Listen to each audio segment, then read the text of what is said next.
الرحمن الرحيم الحمد لله رب العالمين الرحمن الرحيم مالك يوم الدين إياك نعبد وإياك نستعين اهدنا الصراط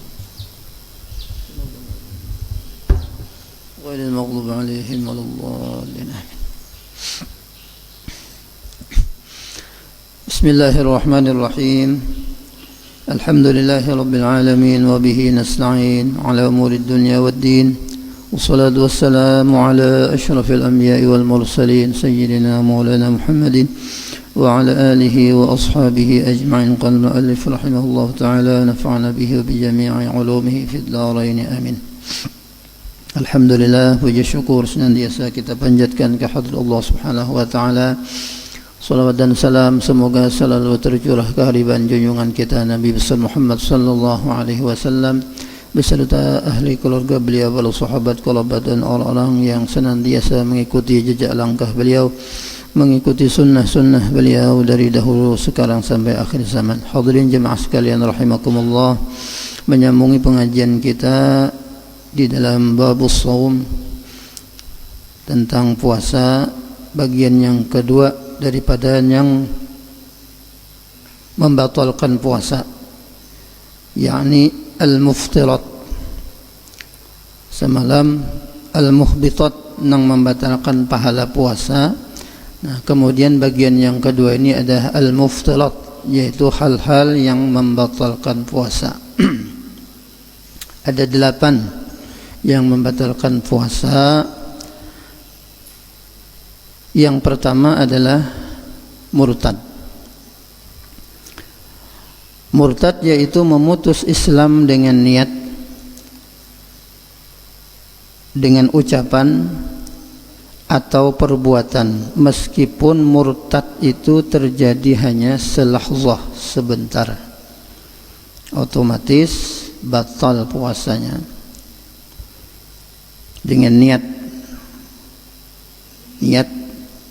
di dalam hati ataupun i'tiqad yang menyalahi daripada keimanan dan keislaman seseorang, atau dengan ucapan atau dengan perbuatan.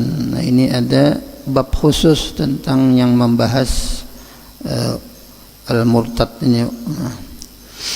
Kemudian yang kedua, haid. Bagi bini-bini lalakian kadadalah nifas batal juga, maupun melahirkan di siang hari meskipun hanya berupa gumpalan darah saja, artinya orang itu keguguran.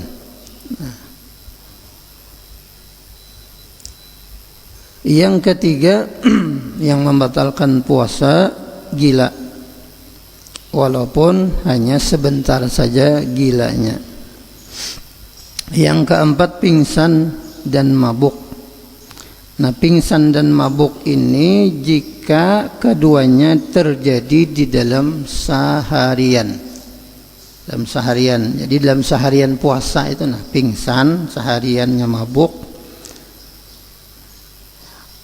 Amunnya sempat sadar meskipun sebentar, di dalam pingsannya itu sempat sadar. Ini menurut pendapat yang mu'tamadnya Imam Ramli, puasanya sah. Jadi orang pingsan, orang nang mabuk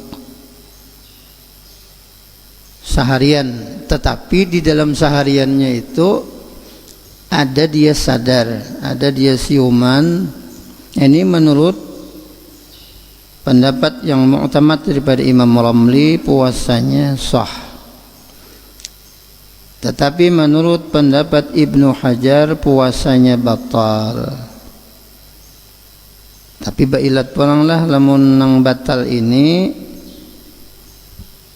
jika kedua hal itu terjadi karena kesalahannya atau kecerobohannya. Apa misalnya diulah-ulah mabuknya. Apakah misalnya nang dihingut mabuk seharian, atau itu sadar setumat itu mabuk lagi. Nah, itu diulah-ulah maka menurut pendapat Ibnu Hajar batal puasanya.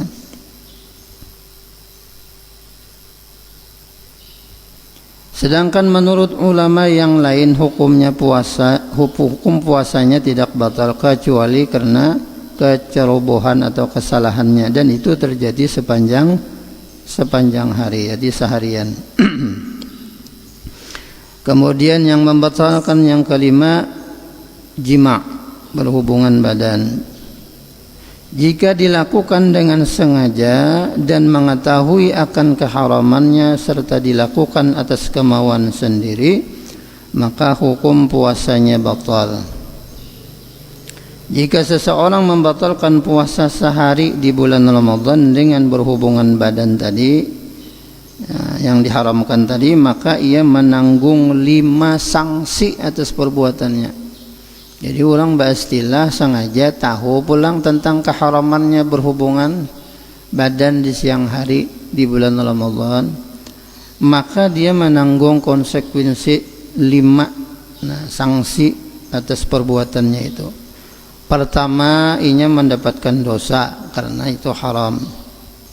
Yang kedua, wajib menahan diri dari segala yang membatalkan puasa sepanjang hari meskipun puasanya sudah batal. Nah, ini biasanya dilanggar juga. Umumnya sudah batal nih, baik makanan aja kita jual ke warung pulang aja. Sudah tuntung juga menggawi nang itu tadi. Nah, sebenarnya kalau ini sudah menggawi tadi, maka hukumnya pulang dia wajib menahan makan, minum dan yang lainnya sepanjang hari kayak orang puasa juga. Itu hukumannya yang kedua. Kemudian yang ketiga, sanksinya ditakzir, yaitu dihukum dari hakim jika tidak bertaubat. Ada hukumannya daripada pengadilan.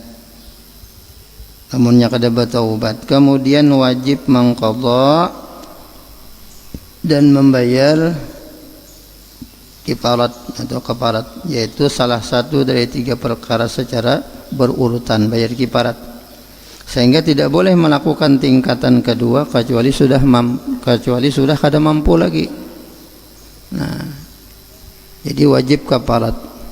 Yang pertama, kafaratnya adalah memerdekakan seorang budak yang mukmin.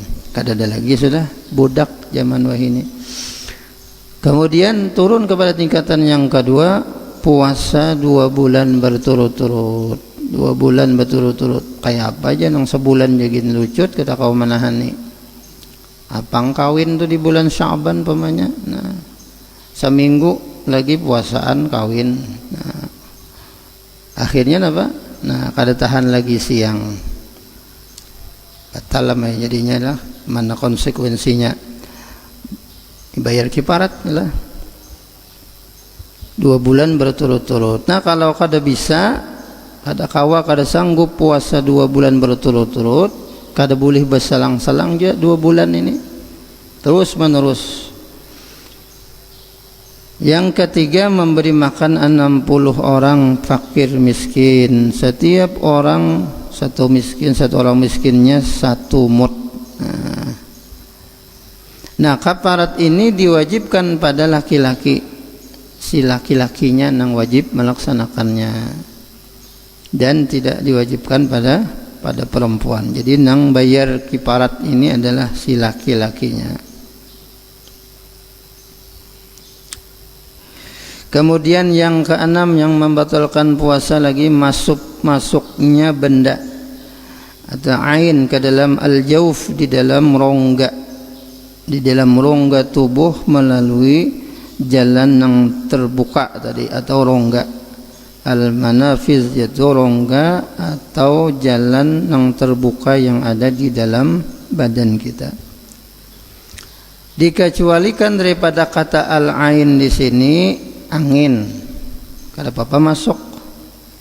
Kalau bang misalnya kita banganga angin masuk ya, kalau banyak benar, maka kada membatalkan puasa.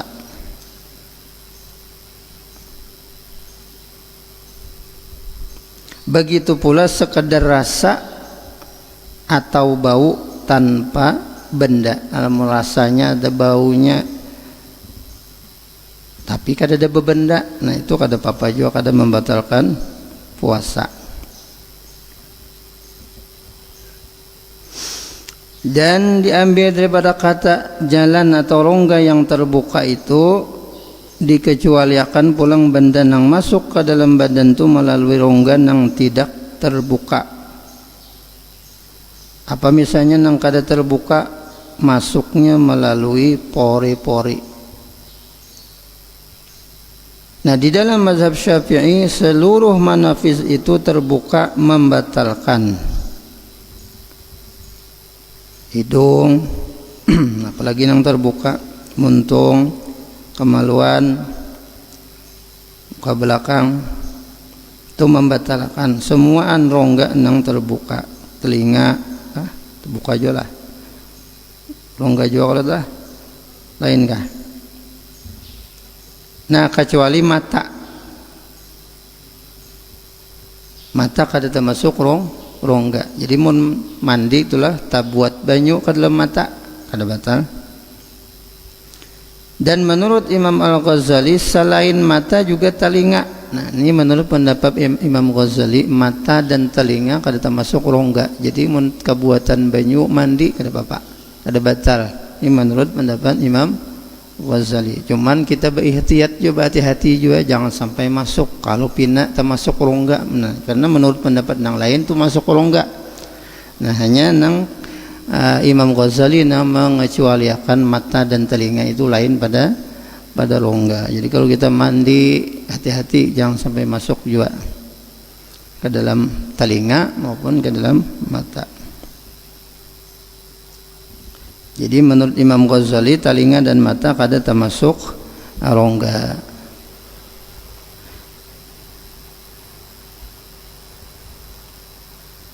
Kemudian yang dimaksud dengan bagian dalam tubuh al-jauf adalah bagian tubuh yang memproses makanan dan obat, yaitu perut, atau yang memproses obat saja, yaitu otak. Kemudian masalah-masalah tentang benda yang masuk ke dalam tubuh kita yang lain pada rongga inilah.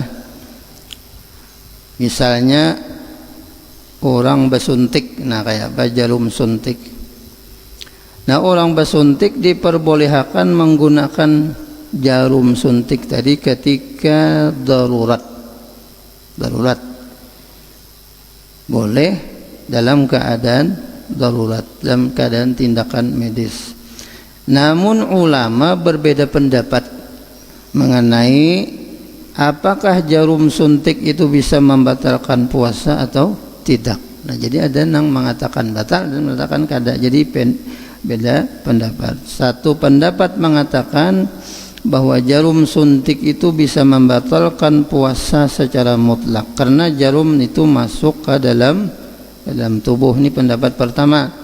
Kemudian pendapat yang kedua mengatakan bahwa jarum suntik tadi tidak membatalkan puasa secara mutlak karena masuknya ke dalam tubuh kada melalui rongga badan yang terbuka.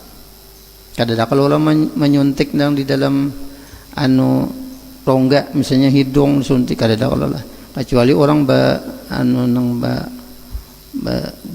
swab itu dimasukkan kalau lah benda ke dalam hidung sampai dalam banatan, itu membatalkan puasa, batal lah.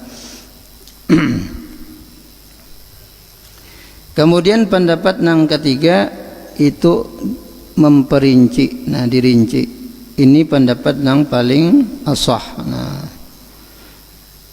Jika yang dimasukkan adalah sesuatu yang menguatkan badan, maka membatalkan puasa.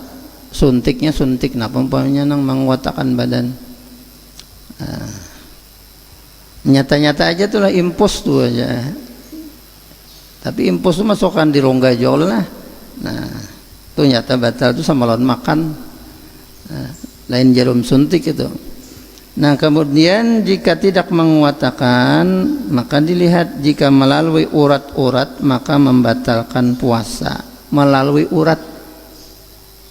Kayak impus tuh urat kalau lah, itu melalui urat tuh membatalkan puasa.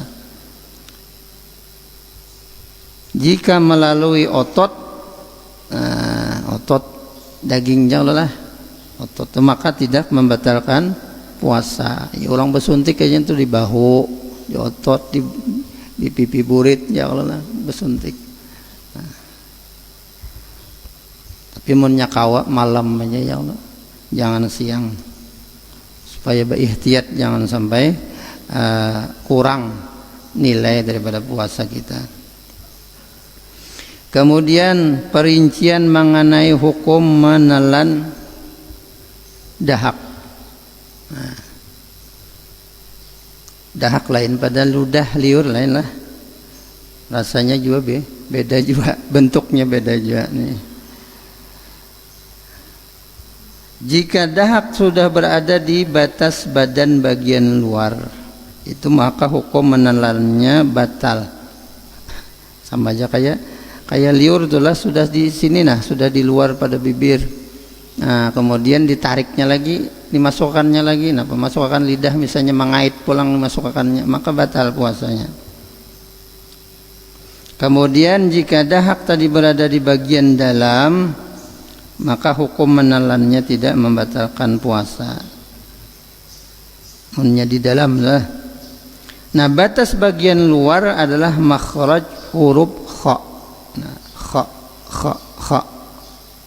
Nah, itu luar ngarannya lah. Jadi batas bagian luar adalah makhraj huruf kha. Itu kada apa-apa. Apa ngarannya tuh? Mun sudah taka huruf kha tadi dahaknya batal. Nah, sudah sampai ke huruf kha, periksa aja tuh di tenggorokan pangkal lidah paling bawah huruf kha.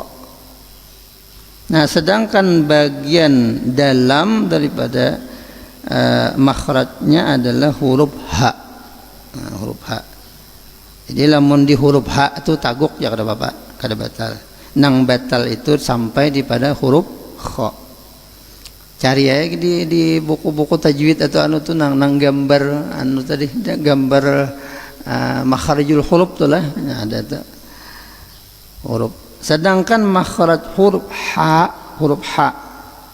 Nah, kalau di huruf ha ini masih diperselisihkan. Nah, ini ikhtilaf nih lah. Kalau dahak tadi di huruf ha diperselisihkan. Menurut Imam Nawawi, makhraj huruf ha termasuk bagian luar. Jadi lamunnya sudah sampai dahaknya di ha itu ditaguk, batal. Sehingga puasa batal lamunnya sampai di huruf ha tadi ditaguk, batal. Menurut Imam Rafi'i pulang makhraj huruf ha bagian dalam. Nah, Imam Rafi'i madahkan hak tadi termasuk bagian dalam, sehingga tidak membatalkan puasa lamun menelan dahak nang berada di pada bagian huruf ha ini. Rasa-rasa aja lah di bagian mana nih sampainya sudah ha kah, kha kah, ha kah. Nah, ha. Kemudian hukum menelan ludah. Nah, menelan ludah ini kadang membatalkan puasa karena dianggap sangat sulit untuk menghindarinya. Namun 3 syaratnya. Pertama, itu ludahnya murni, kada bercampur dengan benda yang lain. Apa misalnya lah benda yang lain. Jika menelan ludah yang sudah bercampur dengan tinta, misalnya apakah misalnya membaiki pulpen atau diisap lah biasanya. Nah, ini macet pulpen nih, lalu aja dibuka anunya tuh, lalu diisap. Nah, itu ditelan pulang. Nah, jadi lidah ludah tadi bercampur dengan tinta, maka batal puasanya. Kemudian syaratnya lagi ludah tadi dalam keadaan suci, tidak terkena najis. Jadi kada terkena najis. Apa misalnya terkena najis? Bercampur dengan darah, berdarahan misalnya. Nah, gusi. Nya kerasaan aja bercampur darah atau lain pada rasanya pada pada lidah, pada pengaruhnya teh.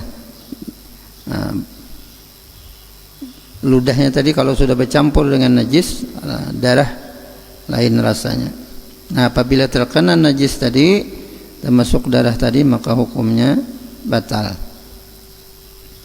Kemudian harus berada pada sumbernya, yaitu lidah dan seluruh bagian mulut.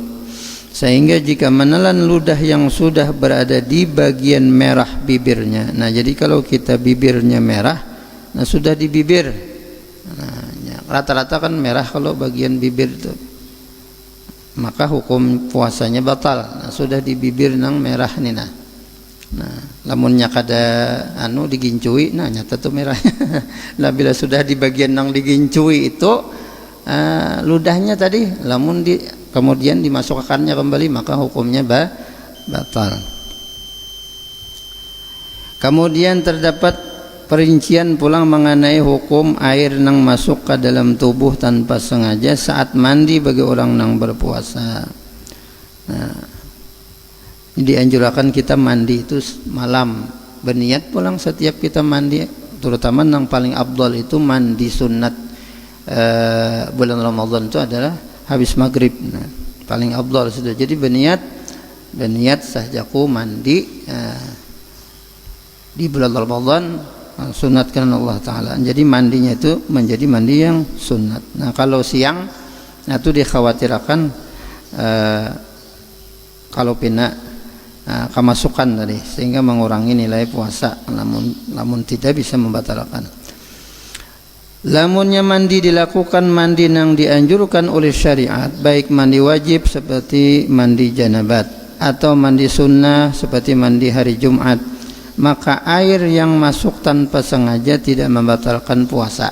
Ini kada sengaja mandinya, mandi wajib pulang betulan siang pemanya talambat nilah melandau apa-apa maksudnya, makanya jangan sampai mandi kesiangan. Atau mandi sunat Jumat misalnya, kebiasaan sudah bila jam 10 atau jam 11 atau setengah 12 sebelum berangkat ke masjid dia mandi sunat, mandi Jumat. Itu kalau kada sengaja itu kada batal. Jika mandi dengan cara menuangkan air ke badan, nah, jika dengan cara menyelam, nah lain pulang kisahnya, lain pulang nang kada batal tadi menuangkan air pakai gayung lah atau selang. Lamun inya bakunyong menyelam ke dalam air, mandi di sungai pamannya, maka hukumnya batal.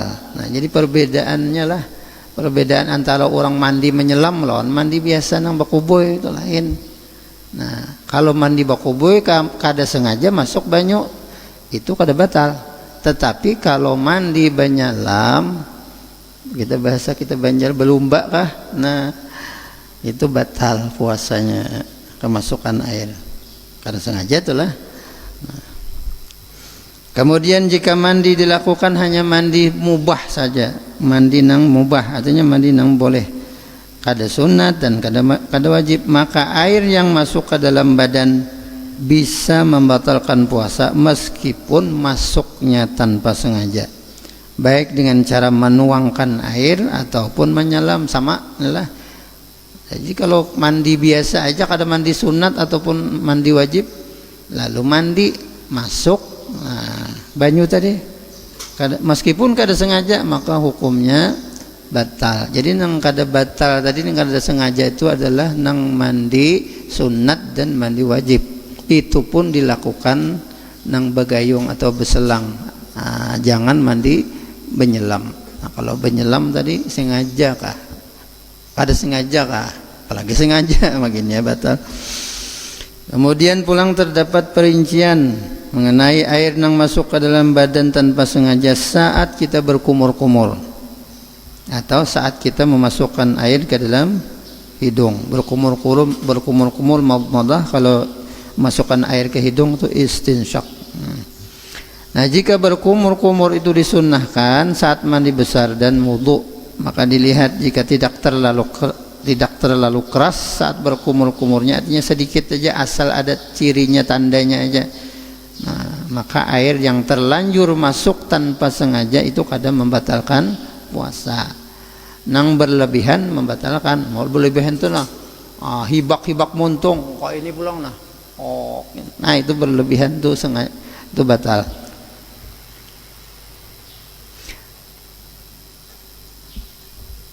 Nah, terlalu keras nah, sehingga air yang masuk tadi tanpa sengaja. Nah, maka hukumnya batal puasanya. Jadi jangan terlalu keras. Artinya sedikit saja lah asal ada ciri menggawe nang sunat. Tetapi berkumur-kumur dan memasukkan air ke dalam hidung saat berpuasa tadi makruh nah hukumnya. Jadi lamun kita berwudu siang nih lah tinggal aja nih tak berkumur-kumur maupun istinsyak itu. Nah, karena makruh.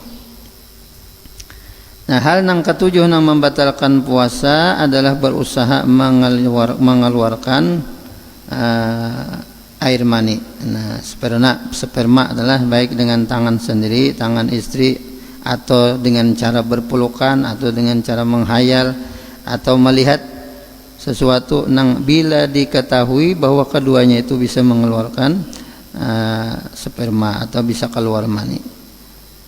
Nah, amunnya dikeluarkan dengan cara tersebut maka hukumnya batal, artinya bersing haja. Nah,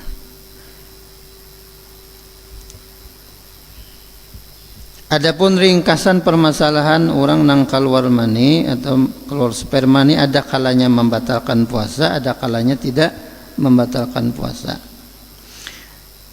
Nang membatalkan puasa itu ada di dalam dua hal, ada dalam dua keadaan. Pertama sengaja bersing haja mengeluarkan tadi, maka secara mutlak hukumnya batal dengan cara apapun, meskipun tanpa sentuhan, tanpa menyentuh. Nah, keluar misalnya maitihi, nah membayangkan melihat sesuatu yang membangkitkan syahwatnya sampai ia keluar, maka hukumnya batal. Kemudian yang kedua, keluar tadi sebab bersentuhan dengan istri tanpa ada penghalang, itu batal juga. Tanpa ada penghalang. Lamunnya ada nang penghalang, nah pakaian lengkap aja memang. Nah itu.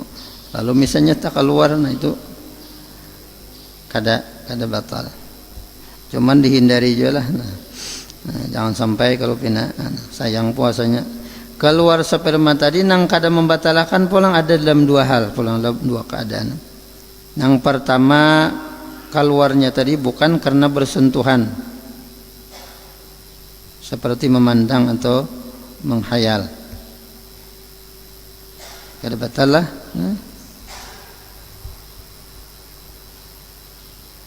Nang batal tadi sengaja mengeluarkan. Nah, artinya kalau ini menghayal, memandang, kada batal lah. Yang kedua karena bersentuhan, namun ada penghalangnya. Nah, kayak bini tadi, lawan bini tadilah bersentuhan, tapi pakaian lengkap aja ada nang menghalangnya lah. Keluar juga umpamanya, nah itu kada batal.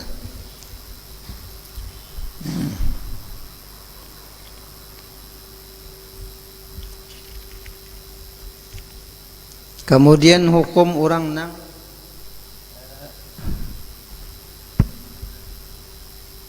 nang berciuman haram jika bisa membangkitkan nafsu syahwatnya. Lamun kada sampai membangkitkan syahwatnya, hukumnya khilaful aula. Khilaful aula ni mendekati makruh, ya, paraklon makruh lah. Namun berciuman tadi tidak membatalkan puasa kecuali ketika keluar sperma karena berciuman tadi. Nah, hanya batal. Kemudian yang membatalkan yang ke-8 adalah sengaja muntah. Nah, muntah dengan sengaja, maka hukum puasanya batal meskipun yang keluar hanya sedikit. Yang dimaksud dengan muntahan adalah makanan yang keluar setelah melewati tenggorokan meskipun berupa air. rasanya gini lain lah, lain pada liur, lain lah, agak masam-masam lah, karena sudah masuk ke dalam perut besar. Jadi walaupun rasa dan baunya tidak berubah, ini ada juga yang rasa dan baunya kada berubah karena hanyar aja. Misalnya kita mantuk subuh sahur tadi, nah banyakkan minum misalnya, nah pas sembahyang meriga, nah keluar nih muntah, nah, keluar makaratan sembahyang nih lah. Ini pernah ada orang bertakun kejadiannya nang dialaminya sendiri. Nah jadi hati-hati kalau pina kita mariga lah, lamunnya kau ditahan, karena kita hanya aja mantuk makan sahur. Nah, dikhawatirkan kalau pina batal, dikhawatirkan mariganya tadi kalau kada sengaja pang kada batalnya, kalau cuma kalau pina paratan sembahyang benar aja, paratan sembahyang, nah berjamaah pulang jadi imam pulang lalu mariga keluar tadi hendak diludahkan ditaguk batal lah, puasanya batal, diludahkan najis.